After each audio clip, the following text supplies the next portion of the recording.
সেজদা দিবেন আপনি তাকে, তরিকা কেন আপনি নিবেন?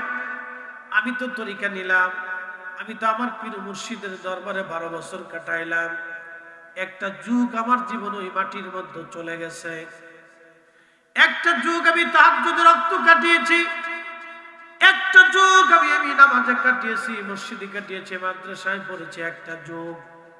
যে বন্ধু আমার খুব মনোযোগ দিয়েন, তরিকা তো আমি তরিকার সাগরের মধ্যে ছিলাম, ইলমে মারিফাতের সাগরের মধ্যে ছিলাম। ওই আমি তো নামাজ ছেড়ে দেই নাই, আমি তো জুব্বা ছাড়ি নেই, আমি তো একটা দিনের জন্য দাড়িতে ফুল লাগাই নাই। শোনেন, হেদায়েত আল্লাহ থেকে আসে। আল্লাহ যাকে পছন্দ করে তার কালবে আল্লাহ তার রাসূলের মুহাব্বত ঢুকায় দেয়। যাকে আল্লাহ পছন্দ, আল্লাহ যাকে পছন্দ করে তাকে হিন্দু থেকে মুসলমান, যাকে পছন্দ করে তাকে খ্রিস্টান থেকে আল্লাহ আলেম বানায়। আবার কেউ আপাদত্ত হয়ে মুসলমান থেকে খ্রিস্টান হয়ে যায়। সেদিন এক ভিডিওতে দেখলাম এক হিন্দু বেটাকে মোহাম্মদে প্রেমে করে যায়, হিন্দু হয়ে গেছে মুসলমান। হিন্দুস্তানে মাহফিল করতে গেছে, কুচবিহারে বলল হুজুর আমাদের এলাকার এক মেয়ে এক হিন্দুর সাথে প্রেম করে বিয়ে করে হিন্দু হয়ে গেছে মুসলমান। আহা কি সর্বনাশ তার জীবন। হেদায়েত কার হাতে? দয়াটা কার? তো আল্লাহ আপনাকে এখানে বসাইছে, এটা আল্লাহর দয়া। একসাথে বলে ঠিক কিনা? দয়াটা কার? আল্লাহর দয়া। আপনি অন্য কোথাও থাকতে পারতেন, দোকানে বসে চা খেতে পারতেন, দোকানে সিনেমা চলতেছে বসে বসে দেখতে পারতেন, কিন্তু কিছু সময়ের জন্য হলো তো আল্লাহ তার বেহেশতের বাগানে বসাই দিয়েছে।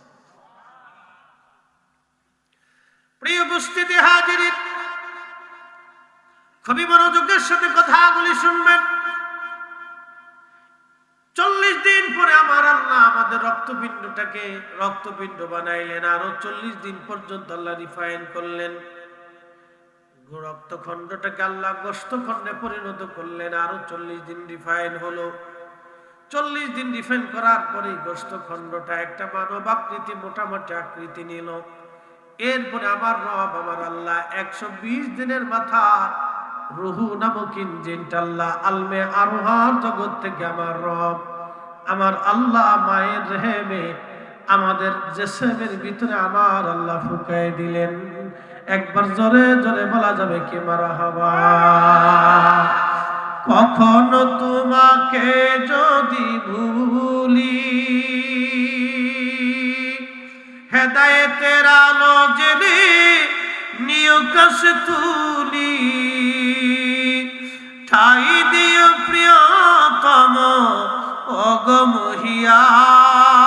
অগমহিয়ান, তুমি রহমান তুমি মেহেরবান। অন্ধ গাহে না শুধু তোমারি গুণগান, অন্ধ গাহে না শুধু তোমারি গুণগান, বুঝে বুঝে না তবু শান, তুমি রহমান তুমি মেহেরবান।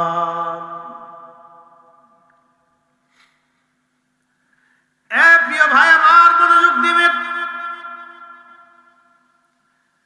রব্বুল আলামিন রূহ নামক ইঞ্জিন আমাদের বডির ভিতরে আমার আল্লাহ দিয়ে দিলেন। 120 দিনের মাথায় এই ইঞ্জিনটা আমার আল্লাহ দিলেন। এখন বলেন আমাদের হুকুমে না আল্লাহর হুকুমে? আল্লাহর হুকুমে। ইঞ্জিনটা আল্লাহর হুকুম। আমরা কার হুকুমে আছি? এই জন্য আল্লাহ বলেন কাইফা তাকফুরুন বিল্লাহ, কি করে তোমরা আল্লাহকে অস্বীকার করো?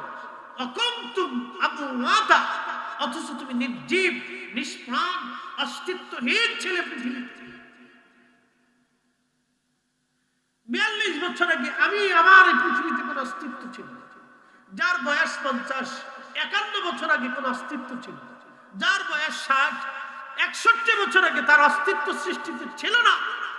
ঠিক কিনা? অস্তিত্ব কে দিছে? কে দিছে? সেজদা কাকে দেব? জিকির কার করব? সহজ, একেবারে সহজ। কাজ তো কোনো কঠিন না, কথাও তো কোনো কঠিন না। যিনি হায়াত দিলেন, যিনি জিন্দেগি দিলেন, তো তার কথা অনুযায়ী তো আমার জিন্দেগি চলে। কথা কন না কেন? সূর্য কি আমাদের আইন না? একসাথে বলি, বাংলাদেশের সব মানুষ যদি রশি ধরে চিন্তা করে সূর্য নামাই নিয়ে আসে, সম্ভব?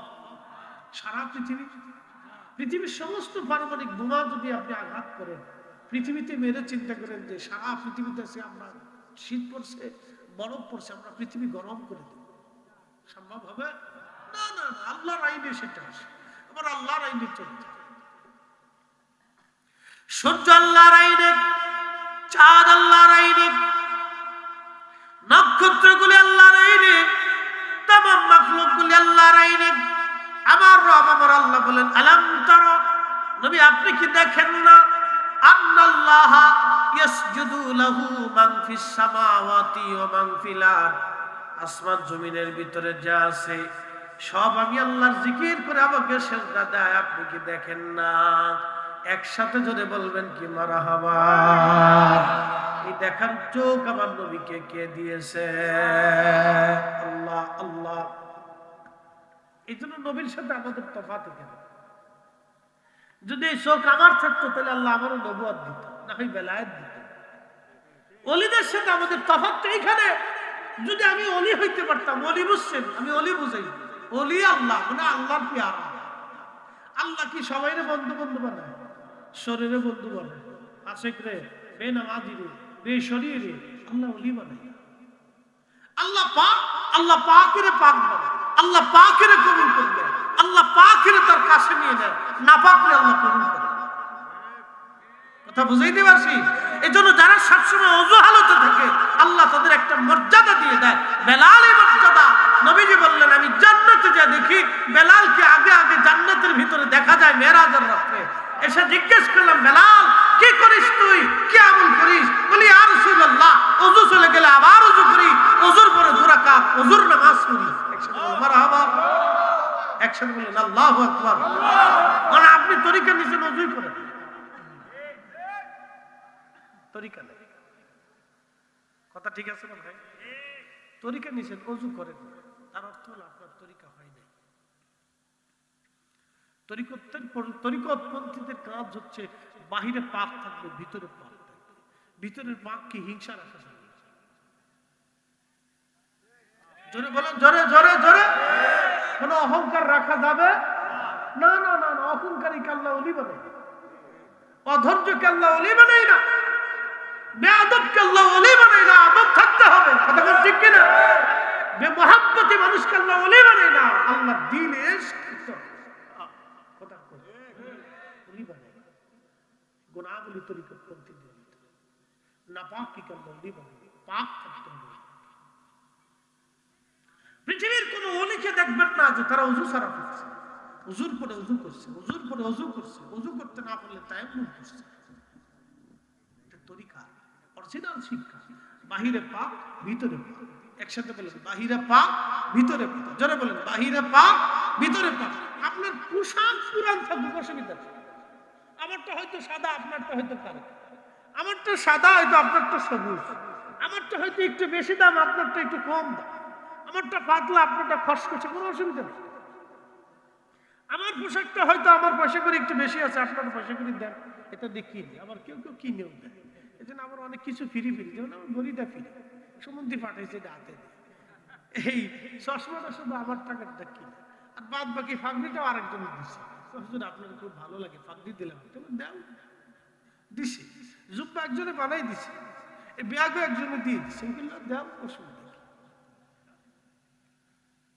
তো খুব মনোযোগ, আপনার তো হয়তো তালি দেওয়া, কিন্তু পাক থাকতে হবে, পরিষ্কার থাকতে হবে। ওয়াসাল কারনি রাদিয়াল্লাহু আনহু, ইয়া রাব্বি, তার জীবনী যদি আপনি দেখেন আশ্চর্য হবে।